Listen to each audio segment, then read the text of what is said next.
الحمد لله نحمده ونصلي ونسلم على رسوله الكريم أما بعد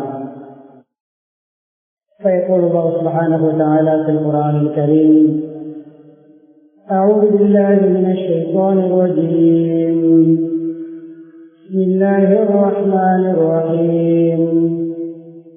فأما الإنسان إذا ما ابتلاه ربه فأكرمه ونعمه فيقول ربي أكرمن وأما إذا ما ابتلاه فقدر عليه رزقه فيقول ربي أهانن. صدق الله العظيم. وقال نبينا محمد صلى الله عليه وسلم: قد أفلح من أسلم ورزق كفافا وقنعه الله بما آتاه أو كما قال صلى الله عليه وسلم. புகழ் அனைத்தும் அல்லாஹ் சுப்ஹானஹு வ தஆலா ஒருவனுக்கு உரித்தாகும். ஸலாத்தும் ஸலாமும் இறுதி நபி முஹம்மது ஸல்லல்லாஹு அலைஹி வஸல்லம் அவர்கள் மீதும், அன்னாரின் வாழ்க்கை வழிமுறைகளை அணுவணுவாக எடுத்து நடந்து உலகத்திலே அல்லாஹ்வுடைய ரிதாவை, திருப்தியை, சந்தோஷத்தை அடைந்து கொண்ட சஹாபாக்கள், தாபிஊன்கள், தபவு தாபிஈன்கள், முஸ்லிம்கள், மோமின்கள் அனைவர்கள் மீதும் உண்டாவதாக. உடைய ஜும்மாவுடைய கடமை நிறைவேற்றுவதற்காக அல்லாஹ்வின் வீட்டில் கொண்டு கூடியிருக்கும் அல்லாஹ்வின் நல்லடியார்களே, அருமை இஸ்லாமிய சகோதரர்களே, அல்லாஹ் சுப்ஹானஹு வ தஆலா எவைகள் நமது வாழ்க்கையில் நடக்குமாறு ஏற்றிருக்கிறானோ அப்படியான அல்லாஹ்வுடைய கட்டளைகளை மதித்து ஏற்று நடக்குமாறும், எவைகளை செய்ய வேண்டாம் என்று தடுத்திருக்கிறானோ, ஹராமாக இருக்கிறானோ அப்படியான அல்லாஹ்வுடைய தடைகளை, ஹராம்களை, அல்லாஹ் வெறுக்கின்ற விடயங்களை முற்றுமுழுதாக தவிர்த்து தக்வாவுடன் வாழுமாறு அடியேனையும் உங்களையும் நான் தக்வாவின் மூலம் வசிய செய்து கொள்கிறேன். இத்தகுல்லாஹ் ஹைசுமா குந்தும். கண்ணியமிக்க அல்லாஹ்வின் நல்லடியார்களே, பிரசங்கத்தை ஆரம்பிக்கும் முன்னால் எப்பொழுதுமே ஜும்மாவுடைய தினம், ஹுத்பாவுடைய நேரத்திலே எந்த மாடியிலே மிம்பர் இருக்கிறதோ, ஹுத்பா நடக்கிறதோ, அந்த மாடி பூர்த்தி செய்யப்பட வேண்டும். எனவே கீழ் மாடியில் இருக்கக்கூடிய நோயாளிகள், படியேற முடியாத அளவு வருத்தம் உள்ளவர்கள், வயோதிபர்களை தவிர ஏனைய அனைவர்களும் மிம்பர் இருக்கின்ற மேல் மாடிக்கு வந்து இடங்களை நிறைத்துக் கொள்ளுமாறு பணிவாக வேண்டிக் கொள்கிறேன். மற்றவர்களும் வாழ்க்கையிலே சிலர் கேட்கின்ற ஒரே ஒரு புத்திமதி, ஒரே ஒரு உபதேசம் ஹுத்பா. அந்த ஹுத்பாவுடைய 30, 35, 40 நிமிடங்களை தூங்காமல், ஏனைய சிந்தனைகள் சிதறாமல், உங்களுடைய கண்கள் ஹத்தீபை நோக்கி இருக்கும் என்றால் ஹத்தீபுக்கும் உற்சாகமாக பேசக்கூடிய ஒரு நிலைமை உண்டாகும். உங்களில் ஒருவர் தூங்குவதை நான் கண்டால் எனக்கு நான் பேச வந்த தலைப்பு தடுமாற்றம் ஏற்படும். எனவே தூக்கத்தை ஹுத்பாவுடைய நேரத்திலே பழக்கமாக யாரும் ஆக்கிக்கொள்ள வேண்டாம் என்பதையும் பணிவாகவும் உருக்கமாகவும் வேண்டிக்கொண்டு பிரசங்கத்தை ஆரம்பிக்கிறேன். கண்ணியமானவர்களே, அல்லாஹ் ஜல்ல ஜலாலுஹு மனிதர்களிலே பல படித்தரத்தை உண்டு பண்ணியிருக்கிறார்.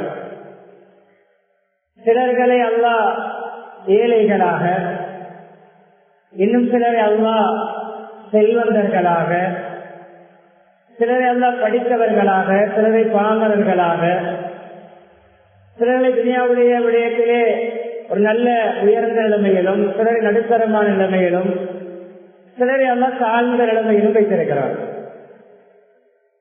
சொல்வார்கள், ஊர்க்குருவி எவ்வளவுதான் உயரம் பறந்தாலும் பருந்தாக முடியாது. அது குருவிதான், பருந்து, கழுகு, கழுகுதான்.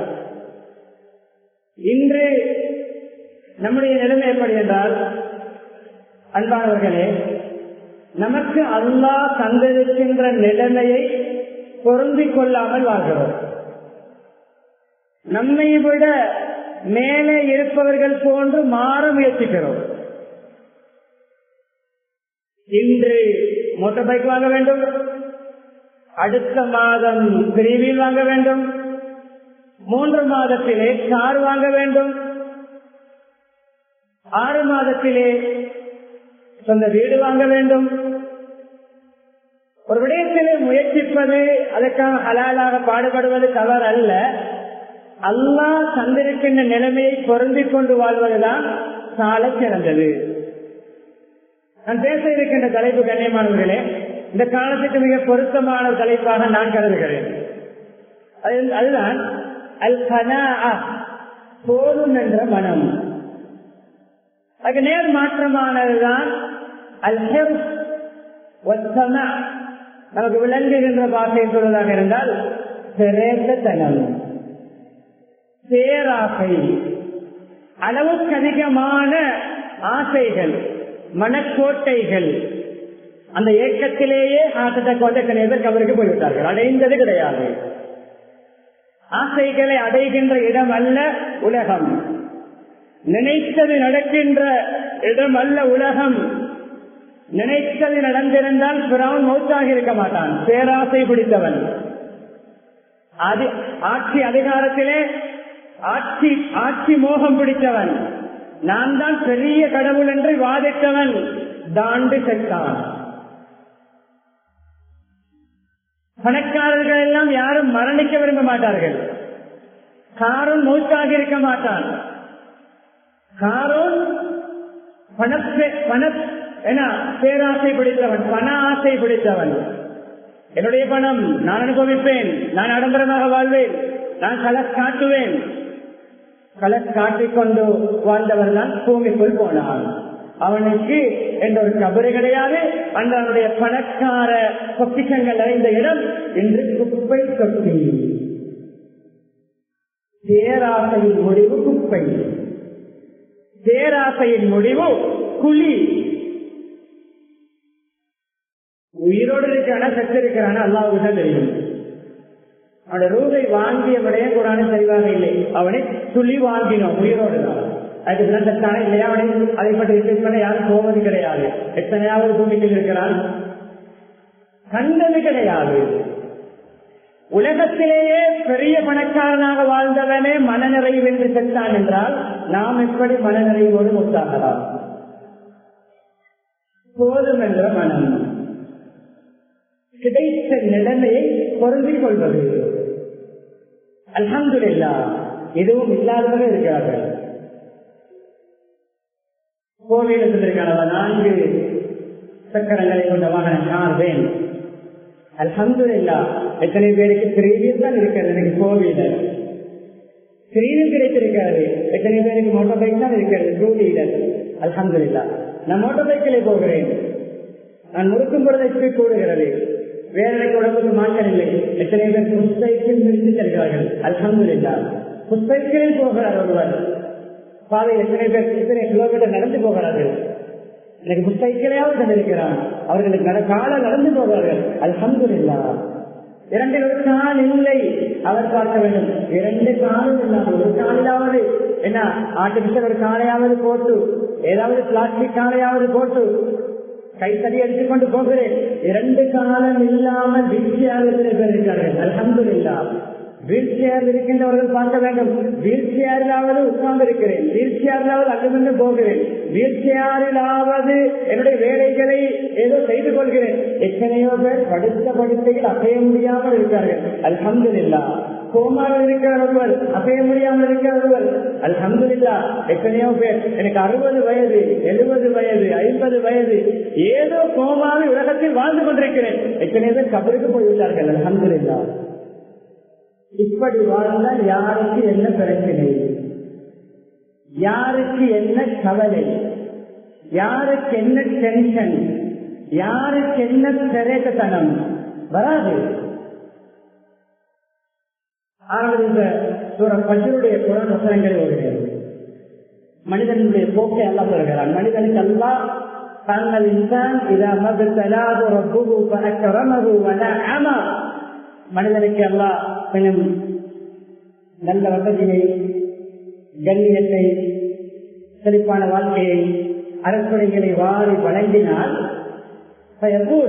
ரப்பி அக்ரமன், என்னை அல்லாஹ் கண்ணியமான வாழ்விருக்கிறார், நல்லா வச்சிருக்கான் இந்த ரப்பனை சொல்கிறார். அவருடைய பொருளாதாரத்தை கொஞ்சம் சுருக்கி, கொஞ்சம் வருமானத்தை குறைத்து, அந்தந்த வாழ்க்கை அமைப்பு கொஞ்சம் இறுக்கமாக சில கட்டங்கள் ஏற்படுத்தினால் ரப்பி அகானன், அல்லாஹ் என்னை கேவலப்படுத்திட்டான், அல்லாஹ் என்னை கைவிட்டுட்டான், அல்லாஹ் எங்கட முகமெல்லாம் விளைகிறதில்லை, அல்லாஹ் எந்த கஷ்டம் தெரிகிறதில்லை, அல்லாஹ் என்னைய நல்லதாக பார்க்கறது இல்லை, எனக்குத்தான் கஷ்டம், எனக்குத்தான் நெருக்கடி, எனக்கு போதாது. அகானன், என்னுடைய இரட்சகன் என்னை கேவலப்படுத்தி விட்டான், தாழ்த்தி விட்டான் என்று சொல்கிறான். இன்னல் இன்சான ரப்பிஹி லகனூர் என்பதாய்தான் மனிதன், மனித இனம் ரப்புக்கு நன்றி கெட்டவனாக இருக்கிறான். கிடைத்திருக்கின்ற நிலைமை, கிடைத்திருக்கின்ற வருமானம், கிடைத்திருக்கின்ற வீடு, கிடைத்திருக்கின்ற குடும்பம், கிடைத்திருக்கின்ற சூழல், கிடைத்திருக்கின்ற துனியாவுடைய விடயங்களை பொருந்திக் கொண்டு வாழ்வதுதான் அதுதான் போதும் என்ற மனம். நினைக்கிறோம் சந்தோஷமாக வாழ்வதாக என்றால் பணம் பெருக வேண்டும், அண்ணா சொத்து செல்வங்கள் கூட வேண்டும். உலகத்திலே உலகம் வெறுத்து, வாழ்க்கையை வெறுத்து, தன்னையை வெறுத்து, தன்னுடைய உயிரே வெறுத்து உலக அடிப்படையிலே தற்கொலை செய்து கொள்கின்ற நாடுகளின் பட்டியலிலே முதலாவது இருப்பது எது தெரியுமா? சர்வதேசத்தை ஆட்சிப்படைகின்ற ஒரு செல்வந்த நாடு. ஏன் அவர்கள் சூசைட் பண்ண வேண்டும்? சூசைட் பண்ணுகிறார் பில்லியன் கணக்கு சொத்தை வைத்துவிட்டு, சூசைட் பண்ணுகிறார் சொந்த விமானம் உள்ளவர், சூசைட் பண்ணுகிறார் சர்வதேச மட்ட வியாபாரி, சூசைட் பண்ணுகிறார் ஏக்கர் கணக்கு காணி உள்ளவர், சூசைட் பண்ணுகிறார் எத்தனையோ டிகிரிகள் வாங்கிய டிகிரி ஹோல்டர். ஏன்? பட்டத்தையும் பணத்தையும் அதிகாரத்தையும் செல்வத்தையும் செழிப்பையும் துனியாவுடைய உயர்ந்த நிலைமைகளை வைத்து நிம்மதியாக வாழ முடியும் என்றால் அவர்கள் சூசைட் தற்கொலை செய்யக்கூடாது. ஏழைகள் பட்டியால் மூத்தாகிறார்கள். ஏழைகள் ஏதோ உடலியல் ரீதியான பட்டி தாகம் அதனால் மூத்தாகிறார்கள். அல்லாஹ் தானாக ஏற்படுத்திய மௌத்து. ஆனால் இருப்பவர்கள் எத்தனையோ கோடிக்கணக்கில் வைத்துக் கொண்டு தற்கொலை செய்கிறார்கள், தூக்கில் தொங்குகிறார்கள், சுட்டுக் கொள்கிறார்கள், நஞ்சு குடிக்கிறார்கள், பாலத்திலிருந்து பாய்கிறார்கள், கடலே குளிக்கிறார்கள், நெருப்பு மூட்டிக் கொள்கிறார்கள். நிம்மதி என்பது இருப்பதை கொண்டு பொருந்திக் கொள்வது.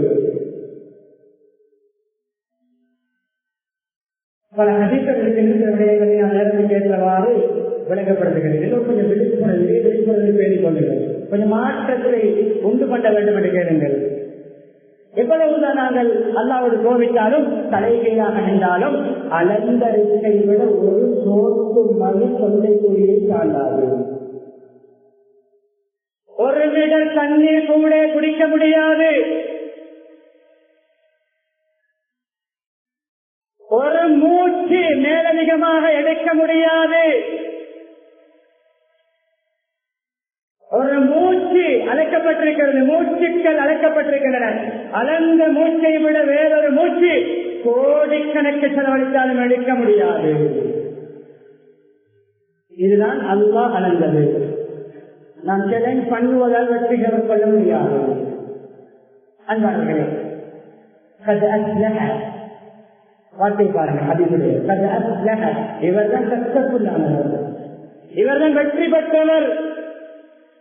மன் அஸ்லம, உண்மையான முஸ்லீமாக வாழ்கிறார், அல்லாவுக்கு கட்டுப்பட்டு வாழ்கிறார், தன்னை முழுமையாக அல்லாவுக்கு அடிபணிய வைத்து வாழ்கிறார். ஒரு ரிஸ்க் கபாபா, போதிய அளவு அவருக்கு ஒரு ரிஸ்க் கிடைத்திருக்கிறது. அன்றாட வாழ்க்கை செலவுக்கு பேராசை இல்லாமல், ஆடம்பரம் இல்லாமல், நடுத்தரமான சாதாரண வாழ்க்கை, அவருடைய அன்றாட தேவைகள் பூர்த்தியாகின்ற அளவுக்கு அவருக்கு ரிஸ்க் கிடைத்திருக்கிறது. அல்லாஹ் அவருக்கு கொடுத்திருக்கின்ற பாக்கியங்களை போதும் என்ற மனதோடு வாழும் பாக்கியத்தை அல்லாஹ் கொடுத்திருக்கிறார். இவர் தான் வெற்றி பெற்றவர். நாம் என்ன வெற்றியாளர் பார்க்கிறோம்? அவனுடைய எடுத்து இவரிடம் எடுத்து அவனிடம் இன்வெஸ்ட்மெண்ட் பண்ணி இவருடைய இன்வெஸ்ட் எடுத்து அவருடைய பணத்தையும் எடுத்து இவருடைய பணத்தையும் எடுத்து என்னிடம் இருக்கிறது 1 கோடி போதாது, இன்னும் 9 கோடியை சேர்த்து 10 கோடியை ரோல் பண்ணி 9 கோடியும் இல்லை 10 கோடியும் இல்லை 1 ரூபாயும் இல்லாமல் கொள்ளு போட்டு ஓடி ஒழிவதை வெற்றி என்று நினைக்கிறது. எத்தனையோ பேரை குறியை தள்ளிவிட்டு நான் தானும் ஒரு நாட்களை ஒழிந்து கொண்டு மக்களை கஷ்டத்திலே போட்டு பேராசை பெருநட்டம் என்ற அந்த பிரவேசத்தனத்தில் அழிவதை அத்தனை பிரான்ச் இத்தனை பிரான்ச் அந்த பிசினஸ் இந்த பிசினஸ் எல்லாம் கொடுத்திருக்கிறது. சில்லறை கடை அல்ஹம்துலில்லாஹ் இல்லை, ஏதாவது பரிசேட்டையும் போட வேண்டும், சைட்ல மொபைல் எக்ஸசைஸும் போட வேண்டும், அங்கு ஒரு ஜூஸ் பாலையும் போட வேண்டும், இங்கு ஒரு எக்ஸசைஸ் வைக்க வேண்டும். சொந்த பணத்திற்கு அதுதான் வேறுடைய. அதுக்கு 5 லட்சம் அவரிடம், இதற்கு 3 லட்சம் இவரிடம், தாத்தாவுடைய நகையை விட்டு 3 லட்சம், தம்பியுடைய பைக்கை விட்டு 5 லட்சம், உம்மாவுடைய நகையை விட்டு 10 லட்சம், சிலருடைய நகையை விட்டு பைக்கை விட்டு அதை விட்டு இதை விட்டு கண்டதொன்றும் கிடையாது. சிறேக்கத்தனம். அல்ஹம்துலில்லாஹ் சில்லறை நல்ல வியாபாரம், கடன் இல்லாத வாழ்க்கை. அல்ஹம்துலில்லாஹ் இது வாழாமல் பல பேருக்கு கடன், தாத்தாவுக்கு கடன், நானாவுக்கு கடன், தம்பிக்கு கடன், மச்சானுக்கு கடன், தேவை அந்த வாழ்க்கை. இதுவா சக்சஸ், இதுவா வெற்றி? இது பிரேசத்தனம், போதும் என்ற மனம். அடுத்தாது அமைக்கும் ஆங்கிலத்தின் தோல்வி உள்ளத்தில் நிம்மதியாக, அதே போன்று உடலில் ஒரு ஆரோக்கியம். எத்தனை பாரிய நோயாக அல்ஹம்துலில்லாஹ் பல்மல் காய்ச்சலோடு நோய் போகிறது வருகிறது, அவ்வளவு அன்றாடம் வருகின்ற எத்தனை பேர் பாரிய நோய்களுக்கு ஆளாக இருக்கின்ற பொழுது, எத்தனை பேருக்கு கிட்னி மாற்றப்பட்டிருக்கின்ற பொழுது, கிட்னி வேலையாகின்ற பொழுது, எத்தனை பேருக்கு ஹார்ட் விளக்கு இருக்கின்ற பொழுது, எத்தனை பேருக்கு கால் வெட்டப்பட்டிருக்கின்ற பொழுது, எத்தனை பேருக்கு கேன்சர் இருக்கின்ற பொழுது, எத்தனையோ பேருக்கு தீராத நோய்கள், இதுவரைக்கும் லட்சக்கணக்கான ரூபாய்களை செலவழித்து இந்தியா வேண்டுமா, சிங்கப்பூர் வேண்டுமா, அமெரிக்கா வேண்டுமா, எல்லா நாடுகளுக்கும் ட்ரீட்மெண்ட்டுக்கு சென்றும் சுகமாகாத நோயாளி அந்த நோயிலேயே மரணிக்கிறார். அப்படி இருக்கும்போது கண்கள் காய்ச்சலோடும், தலைவலியோடும், வயிற்று வலியோடும், முதுகு வலியோடும், மூட்டு வலியோடும், சாதாரண மனிதன் அடிப்படையில் வருகிற நோய்களோடு வாழ கிடைத்திருக்கிறதா? வாழ கிடைத்திருக்கிறதா?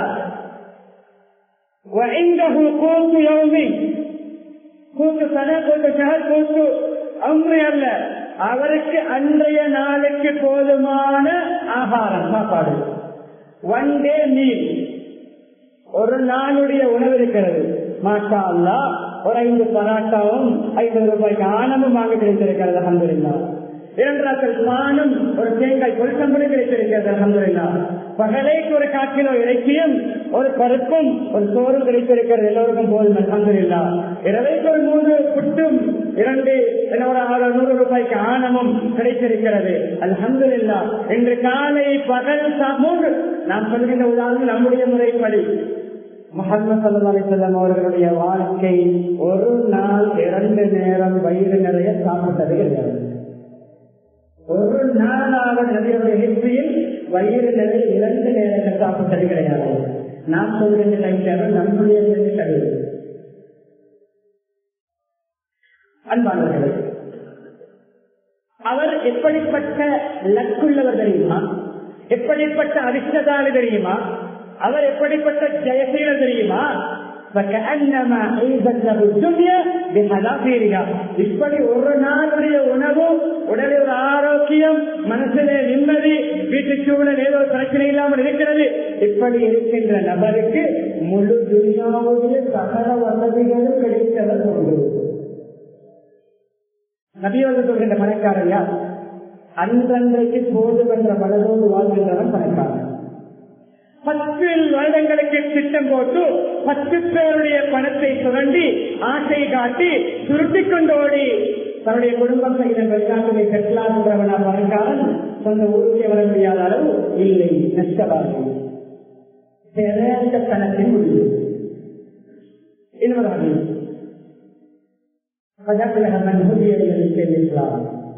இஸ்லாத்தின் பக்கம் வழிகாட்டப்பட்டு இஸ்லாமியராக முஸ்லீமாக வாழ்கிறார். அவருக்கு கிடைத்ததை கொண்டு போதுமாக்கிக் கொள்கிறார், போதுமாக்கிக் கொள்கிறார். அவர் வெற்றியாளர். ليس الغنى عن كثرة العرض ولكن الغنى غنى النفس. பணம் என்பது சொத்து செல்வம். அந்த பேங்க்ல இவ்வளவு பேலன்ஸ், இந்த பேங்க்ல இவ்வளவு பேலன்ஸ், அந்த பஜார்ல இத்தனை கடை, இந்த பஜார்ல இத்தனை கடை, இத்தனை கடையை நான் செய்கிறேன், இத்தனை கடையை ரெக்கார்ட் பண்ணியிருக்கிறேன், வெளிநாட்டிலும் எனக்கு ஆபீஸ் இருக்கிறது, வெளிநாட்டிலும் எனக்கு வீடு இருக்கிறது, எனக்கு நாட்டிலே எத்தனை ஊர்களிலே வீடு இருக்கிறது, சொத்து இருக்கிறது, காணி இருக்கிறது, எனக்கு 2 வீலர் இருக்கிறது, 3 வீலர் இருக்கிறது, 4 வீலர் இருக்கிறது, எனக்கு ஜெட்டும் வாங்க முடியும். இப்படி வச்சு போட்டுக் கொண்டு போவார் அல்ல. இவர் அல்ல செல்வந்தர். எவ்வளவுதான் பணம் இருந்தாலும் போதும் என்று பேசப்படாமல் இன்னும் இல்லீகலாக, இன்னும் தவறாக, இன்னும் ஹராமான வழிகளிலே இருக்கின்ற அலாலான இருக்கும் பொழுது ஹராமான ஏனைய தீனங்களை பண்ணி தன்னுடைய இரத்தத்தை அசுத்தமாக்கி தன்னுடைய பிள்ளைகளுடைய மனைமக்களுடைய பெற்றோருடைய இரத்தத்தையும் ஹராமாக்கி முழு குடும்பம் செய்து நரகம் போவவர் அல்ல. கிடைத்ததை கொண்ட அல்ஹம்துலில்லாஹ் ஹலாலாக வாழ்பவர். சில உதாரணங்களுக்கு குர்ஆன் ஹதீஸுடைய சில முக்கியமான விடயங்களை புரிந்து கொள்ள முன்வைத்தேன். எங்கிருந்து ஆரம்பித்தது? உலகில் தலை சிறந்த போதுமன்ற மனதோடு வாழ்ந்த நம்ம வங்கியா போட்டோம் என்றால் நம்ம வங்கியா முதலாம் தர போதுமன்ற மனதோடு வாழ்ந்த புனிதர்கள் என்று நாம் பட்டியலிட்டால் முதலாவது இலக்கம் முஹம்மது ஸல்லல்லாஹு அலைஹி வஸல்லம். என்ன அல்லாஹ் அவர்களை கஷ்டப்படுத்த வேண்டும் என்று சொல்லிட்டானா? அது கண்டிப்பாக நபியவர்களுடைய சுய விருப்பம். தெளிவாக அறிவுறுகிறது. ஹிஜாஸுடைய முழு மலைகள், மக்கா மதீனா ஹிஜாஸுடைய அந்த ஊருடைய பெரும் பிரதேசத்துடைய முழு மலைகளையும் தங்கமாக்கி மாத்திரமல்ல, நீங்கள் செல்கின்ற இடங்களுக்கு நீங்கள் போய் உடைத்தறிக்க தேவையில்லை. நீங்கள் ஒரு சைக்கிளை காட்டினால் நீங்கள் இருக்கின்ற இடத்துக்கு அந்த தங்க மலை நகர்ந்து வரும். இப்படிப்பட்ட வாழ்க்கை தரவா? இது உங்களுக்கு பொக்கிஷம் விருப்பம். இன்னொரு கருத்திலே மக்கா, மக்காவுடைய முழு நிலம் மக்காவுடைய மண் வகையே பத்தகாதான், ஒரு வகையான பாலைவன மக்கான பூமி. முழு மக்காவுடைய மணல்களையும் மண்களையும் தங்கமாக்கி தரவா? அல்லாஹ் சொல்லவில்லை. இப்படி கேட்பேன் நீங்க மாநாடு சொல்லுங்க, இந்த பிரீட்லை பண்ணி கொண்டு வந்து மீடியாவில் இப்படி கேட்க இந்த பதிலை சொல்லுங்கள், அப்படி கேட்க இந்த பதிலை சொல்லுங்கள். கேள்வியை சொல்லிக் கொண்டு பதிலை சொல்லிக் கொண்டு கூட்டிக் கொண்டு வந்து சோதனை காட்டுகின்ற நயவஞ்சகத்தனமான கேள்வி அல்ல இது. நபியவர்களுக்கு அல்லாஹ் கேட்டான், தங்கமாக்கி தரவா? ஆம் என்றால் முழு மக்காவுடைய நிலத்துக்கு உரிமையாளர்கள் யார்? நபியருடைய குடும்பம் ஸல்லல்லாஹு அலைஹி வஸல்லம். முழு மலைகளும் தங்கம் யார் உரிமையாளர்? முஹம்மது ஸல்லல்லாஹு அலைஹி வஸல்லம் குடும்பத்தார்கள். கேட்டிருந்தாலும் ஆடம்பர வாழ்க்கையை வாழ்ந்திருக்க மாட்டார்கள், எடுத்திருந்தாலும் ஆடம்பர வாழ்க்கையை வாழ்ந்திருக்க மாட்டார்கள். சாதாரண நடுத்தரமான பணிவான வாழ்க்கையை வாழ்ந்திருப்பார்கள். தேர்ந்தெடுத்த வாழ்க்கை அது. ஒரு நாள் உன்னுடைய ரிஸ்கை காப்பிட்டால் அல்ஹம்துலில்லாஹ், மறுநாள் நீ பசியால் சோதித்தால் பொறுமை.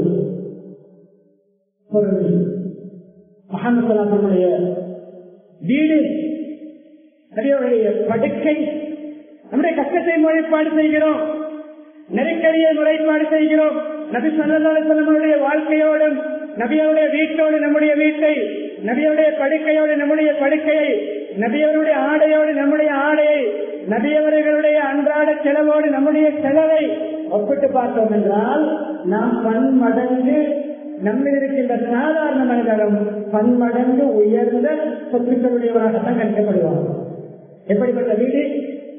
2 விடயங்கள் சொல்கிறேன். ஹசன் பஸ்ரி ரஹிமஹுல்லாஹ் நபியவருடைய வீடுகளை சொல்கிறார்கள். நான் பின்னைய காலத்திலே, அபூபக்கருடைய காலத்திலே நபியுடைய வீடுகளை பார்த்தேன். ஒரு வீடு இன்னொரு வீட்டுக்கு இடையிலே ஈச்ச ஓலையினால் மகிழ், நம்முடைய வீட்டுக்கு மேலும் ஈச்ச ஓலைதான். ஒவ்வொரு வீடும் எப்படி என்றால், நான் நின்று கொண்டே வீட்டுடைய கூரையை தொட்டு பார்த்தேன். என்னுடைய உயரம் தான். நான் நின்று கொண்டு எல்லா வீடுகளுடைய கூரைகளையும் கையால் அப்படியே தடவி பார்த்தேன். கண்ணியமானவர்களே, முஹம்மது ஸல்லல்லாஹு அலைஹி வஸல்லம் பொருந்திக் கொண்டார்களா இல்லையா? அல்லாஹ்வுடைய கட்டளை சொன்னார்களா? என்ன வீட்டப்பாரியா அல்லா, என்ன உடுப்பப்பாரியா அல்லா, பசியோடு இருக்கிறவர்கள் விளங்குதில்லையா அல்லா, நம்முடைய அதிர்வு என்னுடைய நேசர் என்னுடைய அன்புக்குரிய நபரை என்னை பற்றியில் வாட்டுகிறாய் பார்த்து நிறைய தரவை வீட்டு அடுத்த பால் சொல்லி நடத்துவது. வீடு எப்படிப்பட்ட வீடு? கணவர் மனைவி சொல்ல முடியாத காலத்திலே கணவர் இரவு சொல்கிறார். சொல்லும் பொழுது மனைவி உறங்கிக் கொண்டிருக்கிறார். ஆயிஷா ரலியல்லாஹு அன்ஹா, கணவர் சுஜூது செய்ய வேண்டும் என்றால் மனைவி காலை மடித்தால்தான் இடம் கிடைக்கிறது. இது நம்முடைய செல்வந்தர்களுடைய வீட்டில் இருக்கின்ற டிரக்ஸில் படுக்கையில் இமாம் மாற்றம் இரண்டு சப்போர்ட் இருக்கிறார். இமாம் நின்று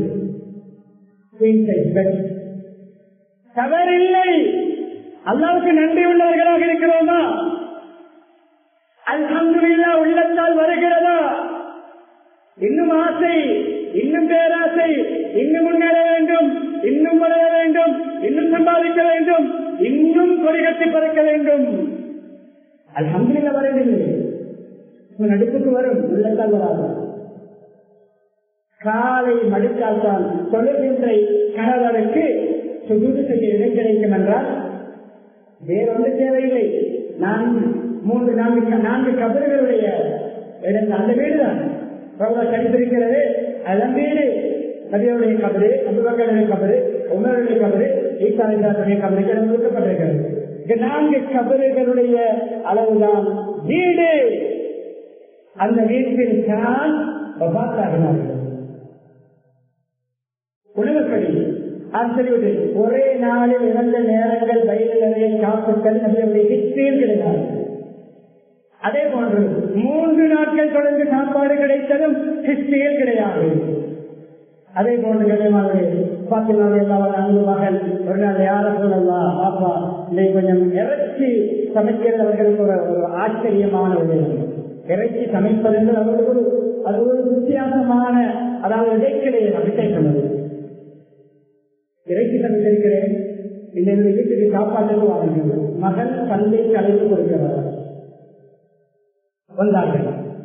மகன் ரொட்டியை அப்படி இறைச்சி கறியை ஆனத்தோடு வைத்து அப்படியே கறியோடு வைத்து கொடுக்கிறார்கள். ரொட்டி இறைச்சி கையில் எடுத்து முஹம்மது சொன்னார்கள், மகனை ஒரு தந்தையுடைய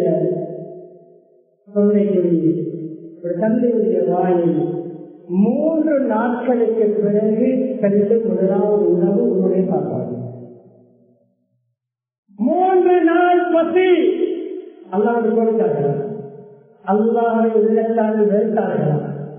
அல்ஹம்துலில்லாஹ் பொருந்திக் கொண்டார்கள். அன்பானவர்களே, ஆடை எப்படி சொல்ல தேவையில்லை. இமாஞ்சமாதிக்கு போகாமல் வீட்டில் வந்து ஆணையில் இருக்கிறார். மாமிக்கு விளங்கியது மருமகன் பள்ளிக்கு போகவில்லை. ஹிக்மத்தாக சொல்கிறார்கள், ஆண்கள் எல்லாம் மசூதிக்கு போய்தான் சொல்ல வேண்டும், மருமகன் நீங்க போங்க சொல்லாமல் ஹிக்மத்தாக ஆண்கள் இமாஞ்சமாதிக்கு மசூதிக்கு போவதுதான் சிறந்தது என்று சொல்லுகின்ற போது அடுத்த அறையில் இருந்து மருமகன் சொல்கிறார், மாமி மசூதிக்கு கொண்டு போவதற்கு கம்ப்ளீட்டான பூர்த்தியான ஆடை என்னிடம் இல்லை. ஏன் தெரியுமா, என்று என்னுடைய ஆடையை நபியவர்கள் இரவலாக இருக்கிறார்கள். கொஞ்சம் உடுத்துட்டு தாரேன், உங்களோட ட்ரெஸ்ஸை கொஞ்சம் தாங்க, என்னுடைய ஆடையை ட்ரெஸ்ஸை நபியவர்கள் துரோகம் பண்ணி இருக்கிறார்கள், இரவலாக இருக்கிறார்கள். அதனால் மசூதிக்கு உடுத்திக் கொண்டு போகின்ற அமைப்பில் எனக்கு ஆடை இல்லை, அதனால் தான் வீட்டில் இருக்கிறேன் சொல்லுங்கள், வீட்டில் போகிறேன். அன்பானவர்களே, கேள்வி கட்டம் முடிக்க நினைக்கிறேன். நிலைமைகளை பொருந்திக் கொள்வோம். நிலைமைகளை யார் பொருந்திக் கொள்ள மாட்டார்களோ அவர்கள் தான் பேருக்கு போவார்கள், அவர்கள் தான் களவெடுப்பார்கள், அவர்கள் தான் கடனாட வியாபாரம் பண்ணுவார்கள், அவர்கள் தான் மற்றவர்களுடைய பறிப்பார்கள், அவர்கள் தான் மற்றவர்களுடைய சுரண்டுவார்கள், அவர்கள் தான் மற்றவர்களை ஏமாற்றுவார்கள், அவர்கள் தான் பொய் சொல்லுவார்கள், அவர்கள் தான் வஞ்சகம் செய்வார்கள், அவர்கள் தான் கலப்படம் செய்வார்கள், அவர்கள் தான் கொடுக்கல் வாங்கலில் எல்லா கில்மால்களையும் செய்வார்கள். ஏன்? எனக்கு ஹலாலாக கிடைப்பது போதாது, ஹராமாக தேடி வாழ நினைக்கிறார்கள். ஆங்காங்க கேவலப்பட்டு கனிமணி சௌபா இல்லாமல் மிக கேவலமான முறையிலே அல்லாஹ்வுடைய சாபத்தோடு மௌத்தாகிறார்கள். இந்த நிலைமைகளை பொருந்திக் கொள்வோம். 17 ஒரு கருத்து 21 வருடங்கள், இன்னொரு கருத்து 19 வருடங்கள் ஐயோ கலைப்பான நோய்வாய்ப்பட்டிருந்தார்கள். தோல்வி ஒரு வகையான நோய், காயங்கள் எல்லாம் ஒதுக்கிவிட்டார்கள். அந்த அளவு நீண்ட கால நோய். ஒரு அன்பு மனிதர் ரஹ்மா அலைஹிஸ்ஸலாத்து வஸ்ஸலாம் கூட இருந்து கடவுளை செல்வம் செய்தார்கள். பொருந்திக் கொண்டால் வெற்றி கிடைக்கும். அல்லாஹ்வுடைய முடிவை, அளவை, அனந்தவை பொருந்திக் கொள்ளும் பொழுது ஈமான்தாரி என்ற பெயர் கிடைக்கிறது, வெற்றியாளர் என்ற பெயர் கிடைக்கிறது, கபா கதிரை நம்பியவர் என்ற பெயர் கிடைக்கிறது. நபியவர்கள் வாக்களித்த மனதிலே செல்வந்தராக ஈமானாக வாழ்கின்ற பாக்கியம் இருக்கிறது. கிதாபிலே பார்த்தேன், முழு உடம்பும் தோல் ஒரு வகையான காயங்கள். சொன்னார்களாம் அல்லாஹ்வை பார்த்து, அல்ஹம்துலில்லாஹ் அல்ஹம்துலில்லாஹ், உடம்பு நோய்தான், உடம்பில் காயம்தான், அல்லாஹ் அவனை விக்கிர் செய்கின்ற நாட்கள் ஆரோக்கியமாக வைத்திருக்கிறானே, அல்ஹம்துலில்லாஹ். ஒரு நாட்குதான் புண் இல்லாமல் இருக்கிறது, காயம் இல்லாமல் இருக்கிறது. மற்ற உடம்பு முழுக்க காயம். 17, 19, 21 வருடங்கள், ஏதோ 17 வருடங்களுக்கு மேலாக உடம்பிலே நோய். வாயிலிருந்து உள்ளத்தால் என்ன வருகிறது? அல்ஹம்துலில்லாஹ். நிலைமைகளை பொறுத்து அல்லாஹ்வுடைய கதாகதிரை பொருந்திக் கொண்டு மனதார அல்லாஹ்வுடைய முடிவை ஏற்றுக்கொண்டு எந்த ஹராமான வழிகளிலிருந்து செல்லாமல் அன்றாட தொழுகைகள், அன்றாட வணக்க வழிபாடுகள், அன்றாட குர்ஆன் திலாவத்துகள், அன்றாட திக்ர்கள், அன்றாட சதகா தான தர்மங்கள் எப்பொழுதும் கொடுக்கின்ற கையாக, எப்பொழுதுமே பிறருக்கு ஏதாவது தன்னுடைய கையால் ஓங்கி, அதாவது மேலோங்கி இருக்கின்ற மேல் கையாக நம்முடைய கைகளை மாற்றிக்கொள்வோம். 2 நிகழ்வுகளோடு முடித்துக் கொள்கிறேன். முஹம்மது வாக்கிய ரஹ்மத்துல்லாஹ், பெரியவர் இளைஞர், பெரியவர் அறிஞர் ஒரு நாள் சாப்பாட்டுக்கு அவருக்கு எழுதி இருந்தது. காய் ரொட்டியும் தண்ணீர், ஆனம் தண்ணி, ஆனம் தண்ணி, காய்ந்த ரொட்டி, கிரீம் கிரேக்கர் பிஸ்கட் போன்று அரபு நாடுகளில் இருக்கிற ரொட்டி வருடக்கணக்கில் வைக்கிறார். பழுதாக அதை போய் கேட்பது குறிப்பாக எகிப்து, மிஸ்ர் போன்ற நாடுகள் அது இருக்கிறது. அது மாதக்கணக்கில் அதை வைத்து வருவார். அந்த நேரத்தில் எப்படி சமைத்துக் கொள்ள வேண்டுமோ, நெய்யை போட்டு சூடாக்கினால் அது கொஞ்சம் நெருவாகும், கொஞ்சம் சூடு காட்டினால் கொஞ்சம் அது கொஞ்சம் முறுமுறு இருக்கும், அது ஆணத்தில் ஊற வைத்தால் அது சொத்தாகும். அது நம்ம விளங்குவதில்லை. கிரேக்கர் பிஸ்கட் போட்டுதான் இருக்கிறது. அதை நான் கற்பனை செய்து பார்க்கலாம். கிடைத்த அந்த ரொட்டியை தின்னுவதற்கு ஆனம் தண்ணி, அந்த தண்ணீர் கோப்பையிலே ரொட்டியை ஊற வைத்துக் கொண்டு சொன்னார்களாம், இந்த ரொட்டி கொண்டு கிடைத்தவர் போதும் என்ற மனதோடு வாழ்வார் என்றால் யாருக்கும் மனதிலே கவலை வராது, சஞ்சலம் வராது, நெருக்கடி வராது, நிம்மதியோடு வாழலாம். யார் சொல்கிறார்கள்? அவர்கள் அந்த ரொட்டியை தண்ணீரில் ஊற வைத்துக் கொண்டு சொல்கிறார்கள். போதும் என்ற மனம் எப்படி முக்கியம் என்பதை பிறரிடம் எதிர்பார்த்து, பிறரிடம் கேட்டு, பிறரிடம் எல்லா தேவைகளை முன்வைத்து அனுமதிக்கப்பட்ட கேட்டால் நடவடிக்கை வேறுபடையில் அனுமதிக்கப்பட்ட பொதுவாகவே மற்றவர்களை கையேந்தி, மற்றவர்களை நாடி, மற்றவர்களுக்கு உதவி பெற்று வாழக்கூடியவர் ஒரு நிகழ்வோடு முடித்துக் கொள்கிறேன். வரும் அவருடைய பழக்கம் என்பது சிறிது தேவை கிடைக்கும் போது தேடுவார்கள். நண்பர்களோடு போய் கேட்டை தந்தார்கள், மீண்டும் போய் கேட்டை தந்தார்கள், 3வது தடவை தந்து விட்டு சொன்னார்கள். தொடர்ச்சியினுடைய பழக்கமாக மாறி செல்கிறது. ஹக்கீம் இந்த துனியா இருக்கிறது, பார்ப்பதற்கு கவர்ச்சியாக இருக்கும், கண்சியாக இருக்கும், அனுபவிப்பதற்கு ஸ்பீக்காக இருக்கும், நல்ல இன்ட்ரெஸ்டாக இருக்கும், இனிமையாக இருக்கும்.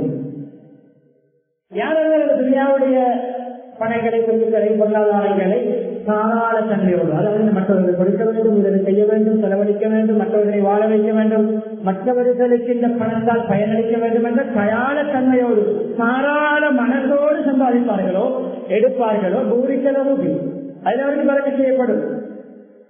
பூரிக்களவு யாரொருவர் அதை கேட்டு தன் எனக்கு மாற்றுவார்.